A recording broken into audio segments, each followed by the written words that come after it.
Okay, third time is the charm. I hope so. Oh, there he is. Oh my goodness, I can't believe it. Thank you. Okay, here we go.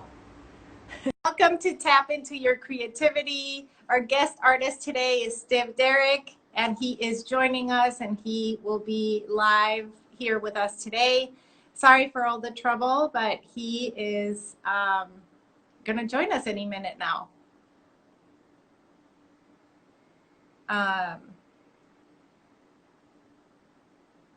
Okay.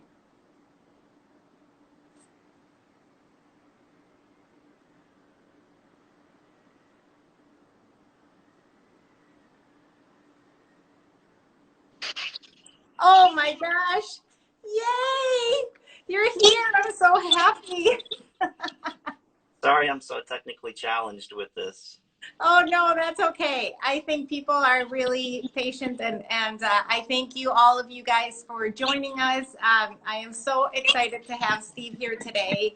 As I was telling everyone, I actually found Steve because I saw him at the CBS Sunday Morning News back in the summer, and you know, your story really touched my heart in a way that I, you know, never thought it could. And being a wife of a doctor physician myself, it just touched me so much because my husband always, you know, he went into the hospital every day and he would come back with his marks, and it just would continue to even get more and more because the PPE got more and more too.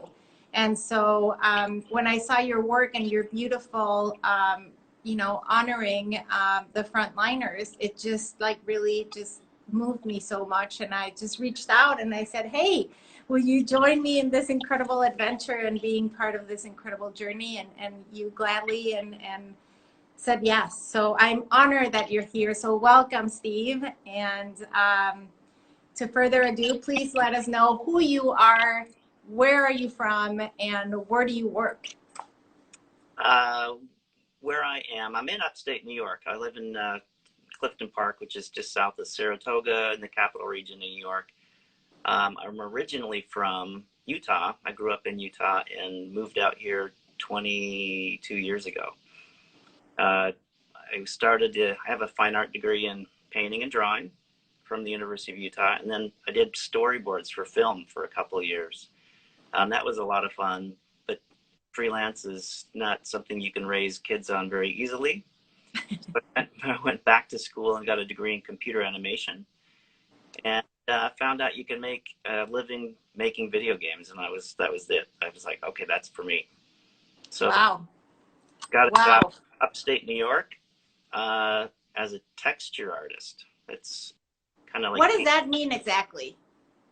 everything is kind of made in digital wireframe. I don't know if you've seen like movies or things like, you know, where everything's kind of made out of a wireframe, digital wireframe, and you have to put a skin on it so you can actually see it. So if I was making a character model of me, I would be made in wireframe, but then I'd have to paint the skin. You know, I'd have to make the skin on the thing. So I was making the skins of rocks and birds, Wow. and that kind of stuff. So all of that is done on the computer? Well, a lot of it's automated now, but back in early 22 years ago, it was a lot different. Yeah, it was made on the computer. Yeah, so digital rather than traditional painting. So tell me a little bit like of your actual like growing up, your background, your childhood. Were you always interested in the arts and drawing? Were you always drawing? Was that something that it was always part of you? It was and still is. I think I always was drawing. I love to sketch. I think growing up in Utah, I grew up catching lizards and snakes and black widows, and just living out in the Black city. widows? Oh yeah, they're fun to fight. They're fun. Oh my God. Uh, Oh. but The only one that I can think of that is happy right now would be my brother that loves every kind of animal. I don't, ugh. yeah, Yeah. I grew up on the base of the mountains, and there was a lot of just that's fun stuff to do as a kid. But My family, my mom's side, her mom was a painter. She painted china, really intricate floral designs on china. And her sister was a graphic designer in Las Vegas. And she actually created a lot of the signs from the old, like the dunes, the flamingo.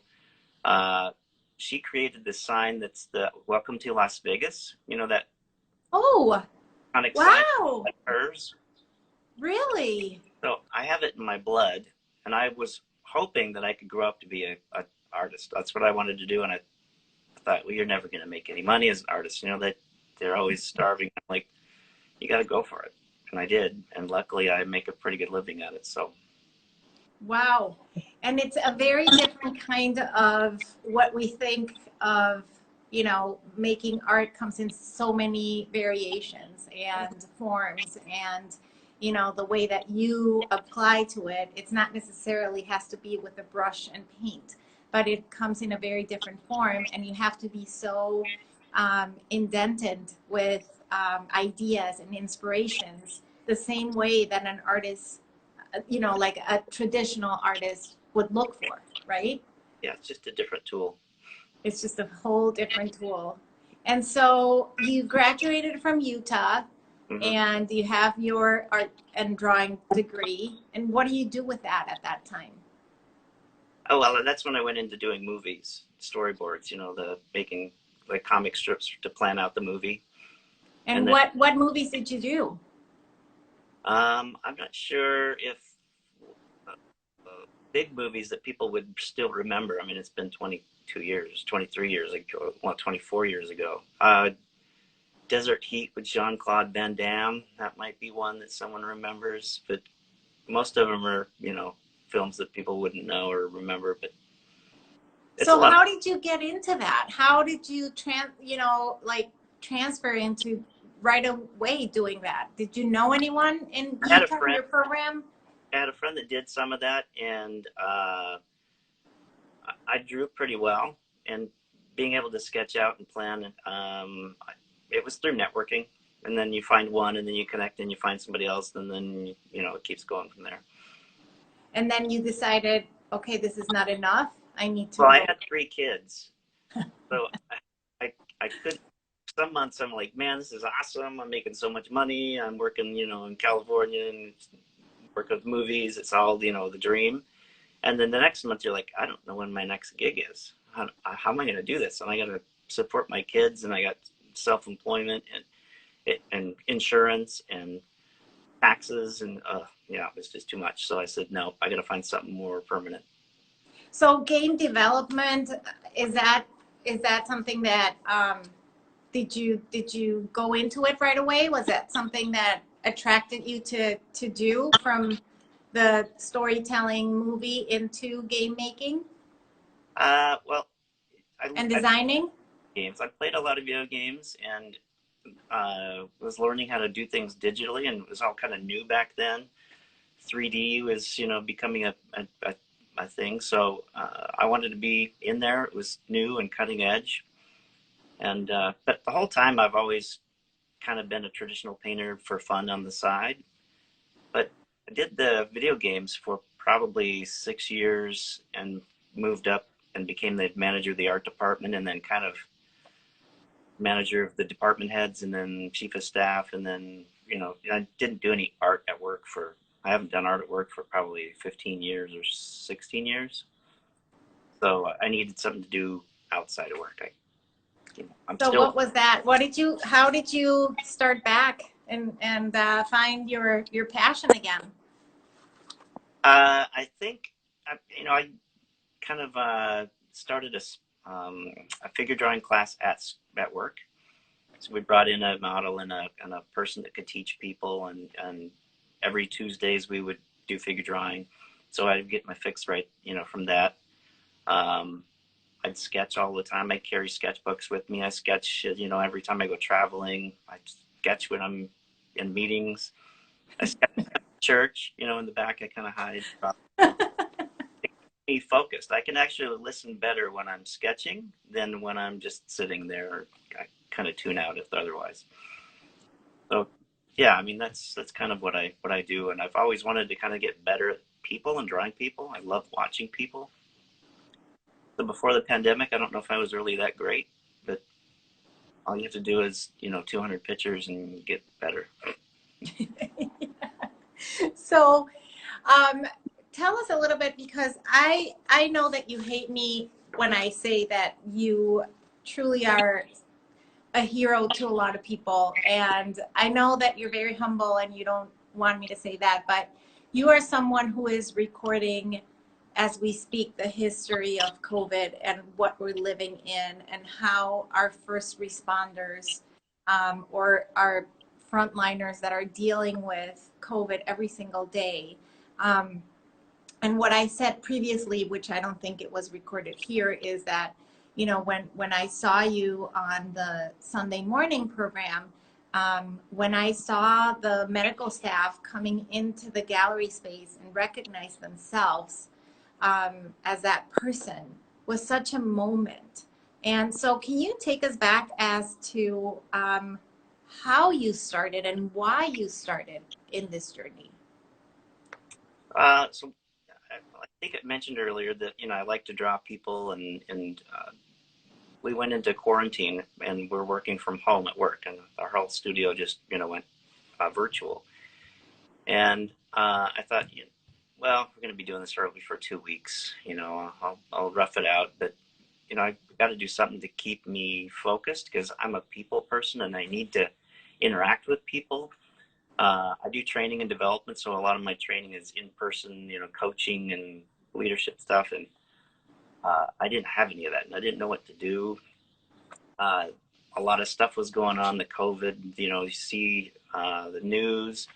I think at the time the wildfires in Australia were like, crazy, and then murder hornets. Everything was like boom, boom, one up in each other every month, or every day, every week. Every moment of our days. Yeah, it was just intense, and I was feeling anxious, a lot of anxiety, and I thought, there's no way I can just sit and watch Netflix. This is It's not going to work. So I started painting pictures of relatives. I'd go onto their Facebook and find something and paint them. That got really boring really fast, because there's no passion in that. So I went on and to ancestry.com and started pulling up old ancestors and painting those, and like, still I was just not getting it. And my Instagram had probably 2 followers and 2 posts, one of my dogs and someone else. And I started scrolling through and saw this Time magazine post of workers.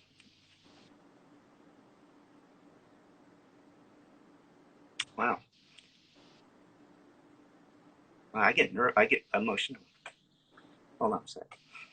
Anyway, I saw this post, and I was like, wow, that reaches out to me. That, like you were saying, it just grabs me. And I thought, if I could just paint some of that, that would be, help me feel fulfilled, and give me some passion.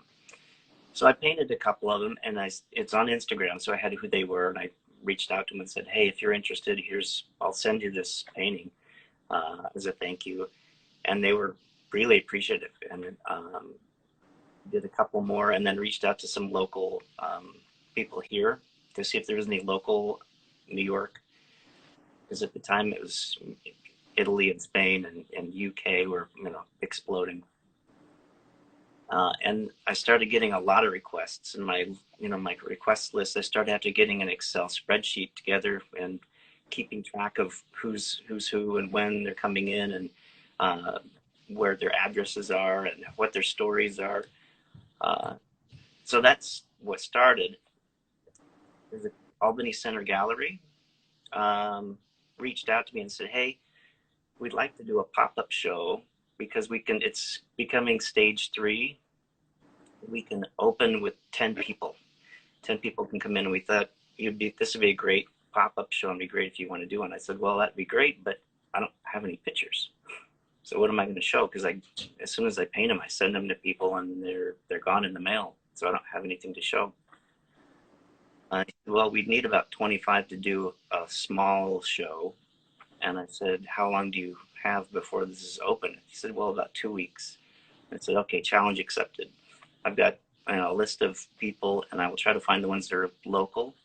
But if you can find anybody that's local, then please, let me know. So he reached out to Albany Med, and Albany Med sent 8 pictures, and Saratoga Hospital, I had a bunch from Saratoga Hospital, and I had a bunch from my current list. So I did about 3 a day. They take about 3 or 4 hours on top of my work, so I was just like cramming for it. But I was excited to be able to show, and I said, hey, the people that are on this list, I'll send it to you as soon as the show's done. It's only going to be 2 weeks, so you can wait. And someone from my work knows somebody at CBS and contacted them, and then they found out about this and asked if they could interview me. They came to my house, interviewed me in my backyard because we're being socially distanced. The cameraman had to get special permission to come down to my studio and take pictures in my studio. But yeah, and after that, it just exploded. I have, been getting lots of requests. And Well, you just are capturing, what the heart and soul of, of the medical staff, and how hard it has been for them, and how painful and traumatic it is for them to work day after day in these circumstances and trying to help, all the COVID. And I think, by the time that this piece came out, on CBS, because then you went on CNN, and you've been on the Washington Post, and you've been in many places. It was when New York was really, really, really bad, and people were dying right and left, and all these frontliners were really suffering themselves, but they kept going, and they kept helping people, and they kept going, and that's what that's how my project started, because I saw my husband continuing to go to the hospital and serve his patients no matter what. And so the way you capture them and celebrate their lives, and I think that you touch them in a way that no one has been in such a trying time of our lives. And I think in a way, and I know that art heals.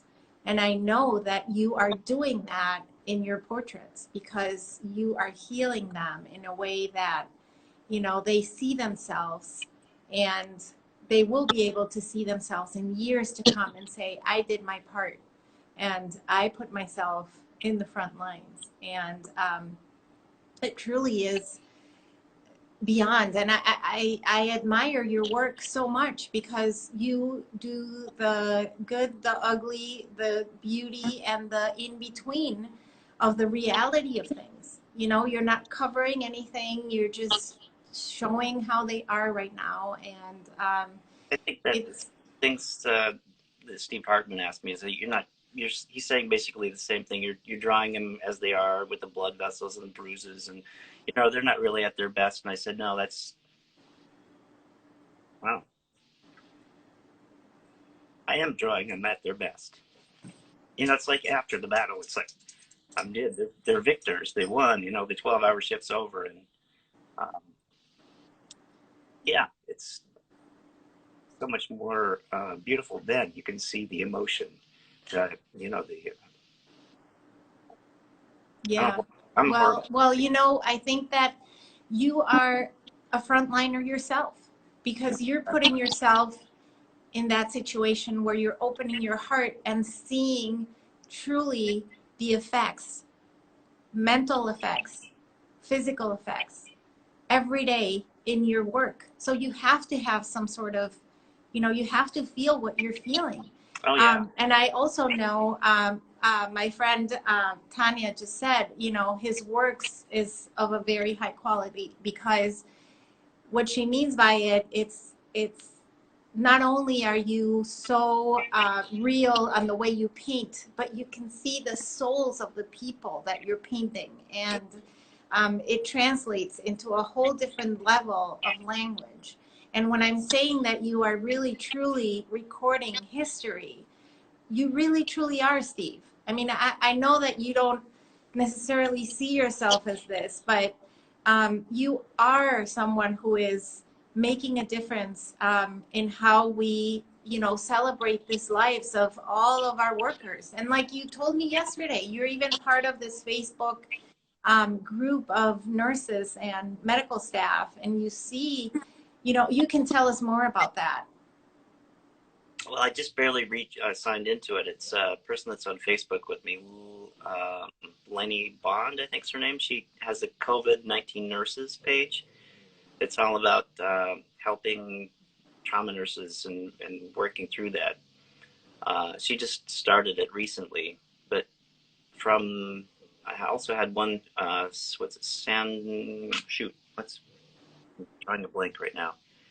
That's okay. Carol Francis show on Monday, a podcast. It's all about, she's a psychologist that works with trauma nurses and doctors that are, dealing with trauma on a regular basis, and the PTSD that they deal with and working through that. And I thought, see, I want to be able to help somehow with that. Because the only thing I know is how to heal through giving, and I'm not there. I'm not going to be able to step in for them, but this is something I can do.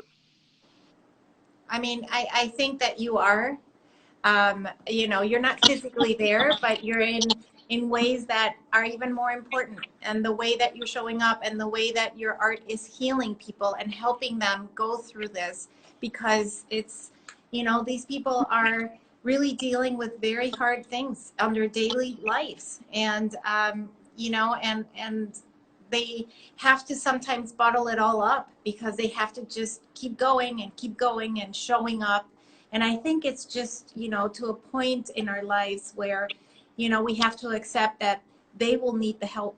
We will be there for them to help them, because they will have so much to recuperate, after that. I mean, they won't even know what hit them. And right now, you don't know how long this is going to go, right? So it's not even something that you can just if I stick it out another month. Right, exactly. It may be another year.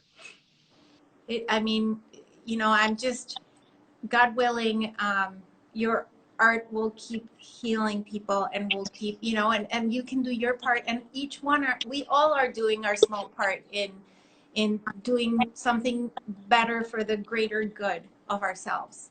And I think this country needs healing. I think we all need to be working together and coming in together, and, and the smallest things that we think that are not making a difference are making a difference.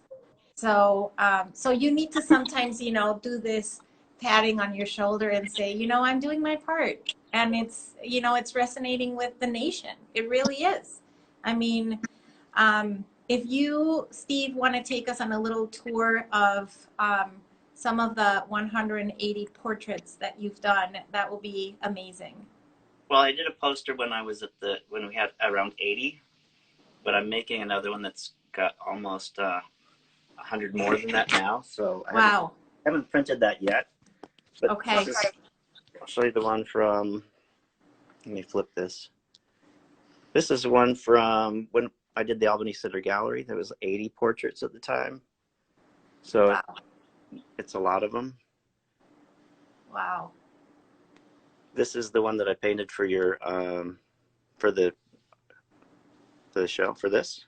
This is when I saw this, Steve. So so for you guys that don't know my art COVID project, I ask of every artist that comes in to make a piece, to donate a piece, and then we sell this piece, and whatever money we make from it, it goes 100% to Feeding America. And so so Steve made this, and you, in the beginning, you said, what am I going to paint? Like, who's going to buy this? Mm-hmm. Right. And so can you tell us a little about her story and who she is? So I post a lot on this hashtag frontline healthcare heroes. And I asked the administrator of that one. Who really resonates with your team? Well, you know, who have you seen that really read? She said, you know, there's this person in Brazil that's really inspirational, and this is her. This is the person from Brazil. She's a nurse on the front lines out there, and I yeah, mean, you can see, I mean, I hope she recovers, you know? She is so, her yeah. skin is so damaged from all the PPE that she's wearing. These are other ones that I just. This is a guy that I did that sent a thing to me, but I can't find him anymore. I don't know. I lost track of who he is. So if anyone knows this guy, yeah, you know this let guy. us know. This is one I did last night. She's I haven't posted that one yet. She's smiling. Yeah. Well, you can. A lot of them are smiling. They're not all. This is my little workstation. This is another one I did a couple days ago. Wow. It's going to go out in the mail. This is the one I did this morning. How long does it take you to start working on one? Like, do you get it? You get the picture on an iPad and then you start working on it? How do you? Yeah, it takes me about 3 to 4 hours, depending on what it is. I think actually the ones that take more time are the ones that have a lot of that in the, like their hats. Detail? Yeah. They have a lot of detail in their hats. Yeah, those are more challenging. But like you really, I mean, they have, what do you work with? What kind of materials do you use? I work with gouache. It's a lot of gouache on toned paper. Let me flip this around again. So I use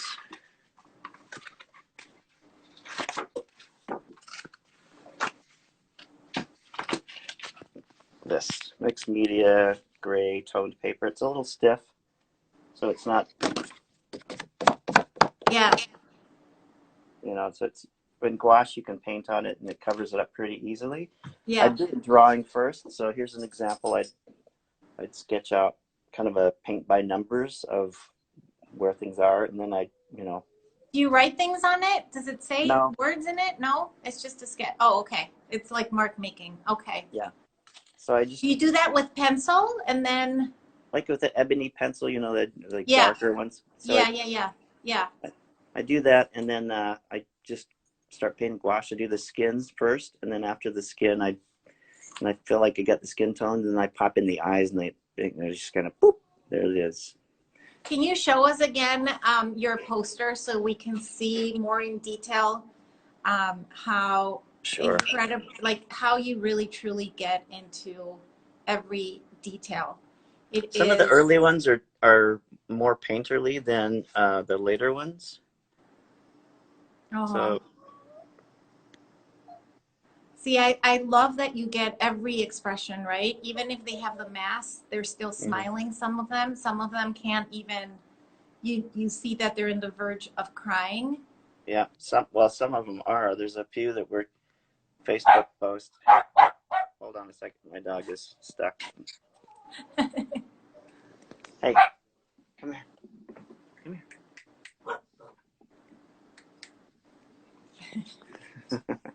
Sorry. No problem. It's all good. Yeah, so where's an example of. Yeah, you can really see the exhaustion. Here we are. I mean, I agree. Right. I mean, it is, you can see every, oh, God. Yeah, these are, you know, after she had a patient lost and she was video chatting with her brother, and her brother snapped the picture. She's in Spain. This one's in Philadelphia. But yeah, these are from all over the place. I have them from Turkey and from Italy and from the UK. Let me take the, turn off the comments. I'm so sorry, you guys. I was so entrenched on looking at this and I forgot to take the comments so we can actually really admire your work. You know, some of them, I mean, it is amazing how much PPE has also affected their skin and, you know, by wearing, because right now you can see they're only wearing one mask, but some of them had multiple masks now. Like I know my husband works with multiple masks and, you know, a whole shield on top, and, you know, they are truly heroes.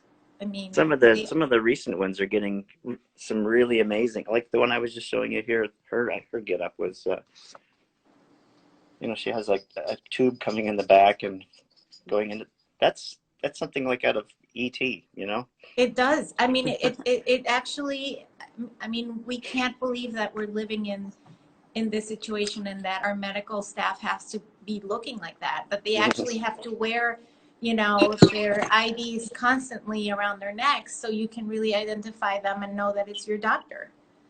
That's another issue, you know, like if you don't have your ID, how is a patient going to know that it's really you, right? And so they've been super creative though. I feel like they've tried really hard to you know, be creative and stay positive, and I can say that the people that I know that are in the frontliners, they are above and beyond what a human being can be doing right now, because they're not only taking care of their patients, but they're taking care of the family that is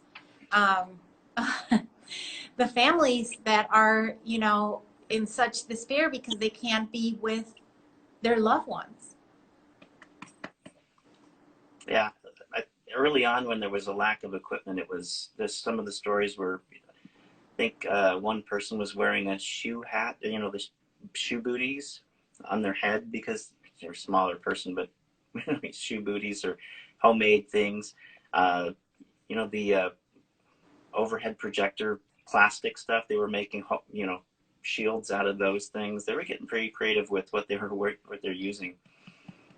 Can you show us on your iPad the I forgot her name, the Brazilian doctor that you're doing for this project, her actual picture, and then show what you did, because Sure. it's pretty remarkable. And I'm not sure if you have it handy or not, but it's pretty remarkable how exact you can be, and you know, and you can do this in 3 hours. I mean, that's really insane. And I know that you said to me your work days start from 9 to 5, but I start my painting down here at 6 a.m. So you paint a couple of hours in the morning and then you paint in the evening. So you are the most dedicated person I know. Wow. That's the digital one. And she's a PA in Brazil. She is a PhD student. I don't know if she's a PA or she's a doctor, but she's, let me see where the, so there's kind of the in-trans. Yeah. Well, that's not it. That's okay. Yeah. So that's how you start. Wow. And does gouache dries pretty fast, so you can just keep going, right? I'm assuming that's why you choose to That's use why I gouache. did it. I mean, I probably would have done acrylic if it was more, you know, I had plenty of time and could do whatever I wanted. I probably would have done acrylic. But gouache, you can paint really quickly and it dries really quickly. And if you have to stop and come back, your paint can reconstitute pretty easily. You know, you just put some water with it and it's good. Does she know that you painted this? I asked her if she would be okay if I did this and sold it, but then I'd make one for her. Oh. So she'll get one as well as, you know, whoever buys this will get this one, but then Yeah, I hope, you know, we find a beautiful soul out there that is willing to help, you know, everyone, and most of all, Feeding America, that will, you know, give so many meals to so many people in need right now. So, Steve, where can people request, like, where can they find you if they want to request for you to do a portrait? The easiest way is, well, there's a couple ways. There's Instagram. My Instagram is _Derrick Bunker Boy. Yes. And Bunker Boy, I'm not as like emergency prepper. My mom's last name is Bunker, so I'm a Bunker Boy. So it's _Derrick Bunker Boy. And I have a Facebook, and people will instant message me on Facebook. And then my email, I'll give you my email. I'll put it on underneath this interview so people can find you if they want to reach out. And if anyone has a question for Steve or just a comment on what he's doing, this will be the great time to just come out and say something. Steve, I really, truly, I'm honored to have met you and that you gave me, you know, this time to interview you and just to, you know, I'm so honored really of what you're doing and so touched. And I can't thank you enough really for honoring, you know, the medical world where no one has ever even really paid attention before, you know, in this way. We've never been in this situation before. So no, we don't do anything. This is so once is enough.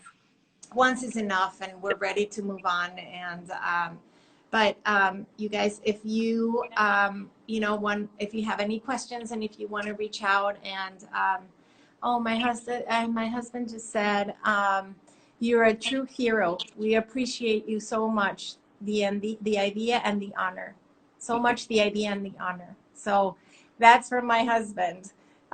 So I'm telling you, Steve. Well, hopefully it makes a difference to some of the medical workers. That's the whole intent. Well, he's a surgeon, and he just said that you are a true hero, and I couldn't agree more because, like I said, for someone like you to celebrate my husband and so many others, it's so touching. You know, my cousin just said, you know, also I admire your work. Robin just said, such a beautiful interview. I'm so touched by the emotion in the portraits, and that's, you know, that's what I'm saying. Like, you really have touched us in a way that it is incredible, and I hope that you continue to do this beautiful, amazing work. I wish you nothing but success, and thank you so much for giving me your time, and I really truly appreciate everything that you're doing. Well, thanks for having me on. Yeah, for sure. Thanks, everyone. Take care, Steve. Bye, guys.